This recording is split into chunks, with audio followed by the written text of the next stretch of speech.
नमस्कार मंडळी, सर्वांना श्री स्वामी समर्थ।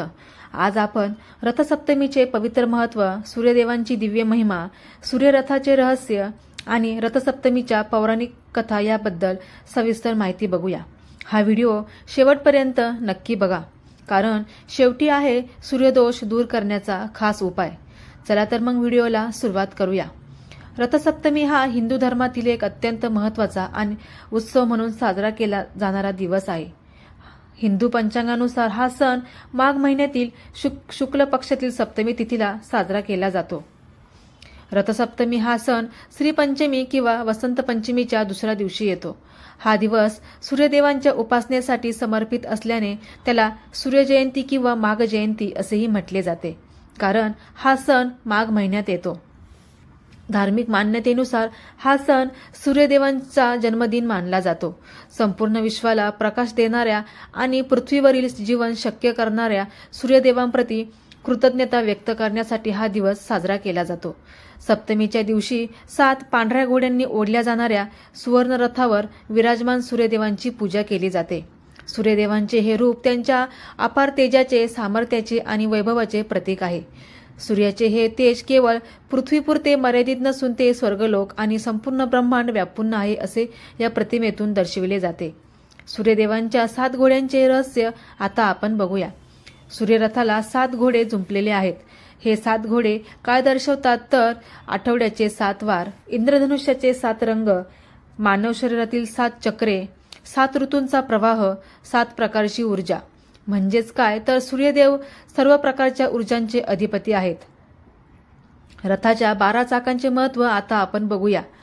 सूर्यरथाला 12 चाके आहेत। ही चाके काय दर्शवतात तर ही चाके म्हणजे 12 महिने, म्हणजे 12 राशी, म्हणजेच काय तर वर्षभर फिरणारे कालचक्र। यातून हे स्पष्ट होते की सूर्यदेवांच्या गतीवरच वेळ, ऋतू आणि जीवनाचा क्रम अवलंबून आहे। सूर्यरथाचा सारथी म्हणजे अरुण। अरुण म्हणजे प्रभात, लालसर प्रकाश, अंधारातून प्रकाशाकडे नेणारा आणि अज्ञान नष्ट करणारा। अर्थात काय तर सूर्य उगवण्यापूर्वी येणारा अरुणोदय या अज्ञानावर ज्ञानाचा विजय दर्शवतो। सूर्यदेवांच्या गौरवासाठी भारतात अनेक सूर्यमंदिरे उभारण्यात आली आहेत। रथसप्तमीच्या दिवशी या सर्व मंदिरांमध्ये विशेष सजावट केली जाते। तसेच विविध धार्मिक कार्यक्रम आणि उत्सव साजरे केले जातात। भक्त मोठ्या श्रद्धेने सूर्य मंदिरांना भेट देतात, सूर्यदेवांचे आभार मानतात आणि प्रकाश व ऊर्जेचे वरदान दिल्याबद्दल त्यांची पूजा करतात। तिरुपती बालाजीसारख्या प्रसिद्ध देवस्थानांमध्ये सूर्यदेवांसाठी विशेष पूजा, अलंकार आणि विधी आयोजित केले जातात। या दिवशी स्नानाला विशेष असे महत्त्व आहे, म्हणून लोक पहाटे लवकर उठून पवित्र स्नान करतात। सूर्योदयाच्या वेळी केलेले स्नान अत्यंत शुभ मानले जाते। असे मानले जाते की या स्नानाने शरीरातील सर्व रोग, नकारात्मकता दूर होते आणि व्यक्तीस उत्तम आरोग्य व दीर्घायुष्याचे वरदान मिळते। याच कारणामुळे या दिवसाला आरोग्य सप्तमी असेही म्हटले जाते। तमिळनाडूमध्ये लोक स्नान करताना एरुक्कूची पाने वापरतात, ज्यामुळे स्नान अधिक पवित्र मानले जाते। स्नानानंतर भक्त सूर्यदेवांना अर्घ्यदान करतात। यावेळी लहान कलशातून हळूहळू सूर्याला पाणी अर्पण केले जाते। हे अर्घ्य उभे राहून सूर्याभिमुख होऊन दिले जाते। अर्घ्य देण्यासाठी तांब्याचा कलश वापरण्याची परंपरा आहे। अर्घ्य देताना भक्त सूर्यमंत्राचा जप करतात। काही लोक सूर्याची 12 नावेही देखील जपतात। अर्घ्यदानानंतर भक्त सूर्यदेवांची पूजा करतात। यासाठी तुपाचा दिवा लावून तो सूर्यदेवांसमोर ओवाळला जातो। त्यानंतर लाल फुले सूर्याच्या दिशेने अर्पण केली जातात। कापूर आणि धूपही लावली जाते। असे मानले जाते की या विधींमुळे सूर्यदेव प्रसन्न होतात आणि भक्ताला दीर्घायुष्य, उत्तम आरोग्य व यश प्राप्त होते। घरातील महिला सूर्यदेवांचे स्वागत व कृतज्ञता व्यक्त करण्यासाठी सूर्यरथाचे चित्र किंवा रांगोळी घरासमोर काढतात। स्वागताचे प्रतीक म्हणून घरासमोर रांगोळी काढले जाते। त्यानंतर सूर्याच्या दिशेने ठेवलेल्या मातीच्या भांड्यात अंगणात दूध उकळले जाते। हे उकळलेले दूध पुढे गोड भात बनवण्यासाठी वापरले जाते आणि तो नैवेद्य सूर्यदेवांना अर्पण केला जातो। या दिवशी सूर्यमंत्र किंवा गायत्री मंत्राचा जप करणे अत्यंत पुण्यकारक आणि शुभ मानले जाते। हिंदू धर्मानुसार सूर्यदेव हे दीर्घायुष्य, उत्तम आरोग्य, सकारात्मक विचारसरणी आणि यश देणारे देव आहेत। म्हणूनच या दिवशी केलेली सूर्यपूजा भक्ताच्या जीवनात या सर्व गुणांचे पावित्र्य आणते।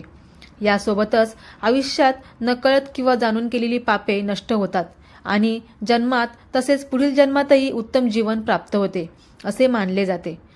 रथसप्तमीचा दिवस सूर्याच्या उत्तरायणातील गतीचे प्रतीक मानला जातो. या काळात हिवाळ्याचा शेवट होऊन उन्हाळ्याची सुरुवात होते. आता रथसप्तमीची पौराणिक कथा आपण बघूया. खूप प्राचीन काळची गोष्ट आहे.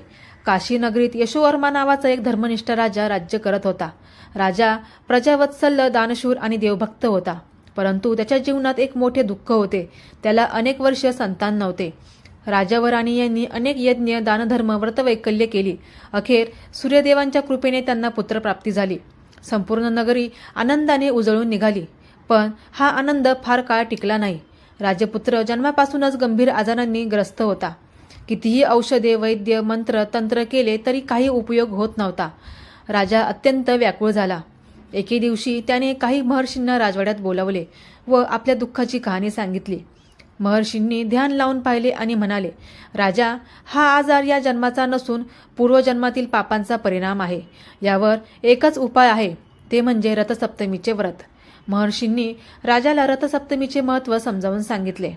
त्यांनी सांगितले की माघ शुक्ल सप्तमीच्या दिवशी अरुणोदयाला स्नान करून सूर्यदेवांना अर्घ्यदान, तिळगुळदान आणि श्रद्धेने सूर्यपूजा केल्यास सूर्यदेव प्रसन्न होतात.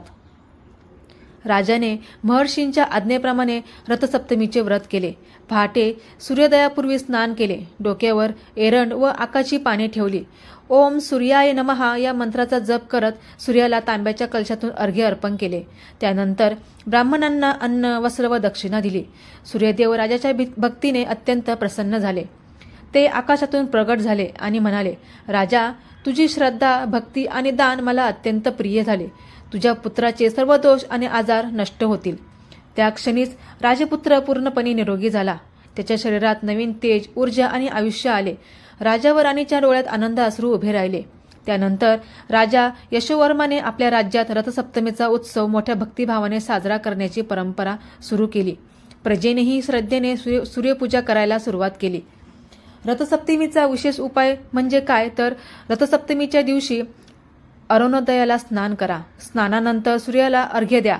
गूळ खा किंवा गूळ भाताचा नैवेद्य अर्पण करा. लाल वस्त्र परिधान करा. या दिवशी केलेला उपाय जन्मकुंडलीतील सूर्यदोष कमी करतो. म्हणजेच काय तर रथसप्तमी हा केवळ एक सण नाही, तर तो आरोग्य, प्रकाश आणि सकारात्मकतेचा उत्सव आहे. ज्या सूर्यामुळे पृथ्वीवर जीवन जगणं शक्य झाले, त्या सूर्यदेवांप्रती कृतज्ञता व्यक्त करण्याचा हा विशेष दिवस आहे. या दिवशी श्रद्धेने केलेली सूर्यपूजा शरीराला आरोग्य देते, मनाला तेज देते, आयुष्याला दिशा देते. म्हणूनच रथसप्तमीला आरोग्य सप्तमी असेही म्हटले जाते. आपण सर्वांनी या पवित्र दिवशी लवकर उठून सूर्याला अर्घ्य देऊया, मनापासून सूर्यदेवांचे स्मरण करूया आणि आपल्या जीवनात प्रकाश, आरोग्य व यश मागूया. जर हा व्हिडिओ तुम्हाला आवडला असेल तर लाईक करा आणि चॅनेलला सबस्क्राईब करा. पुन्हा भेटूया अशाच भक्तिपूर्ण, पौराणिक आणि प्रेरणादायी माहिती घेऊन. सर्वांना श्री स्वामी समर्थ.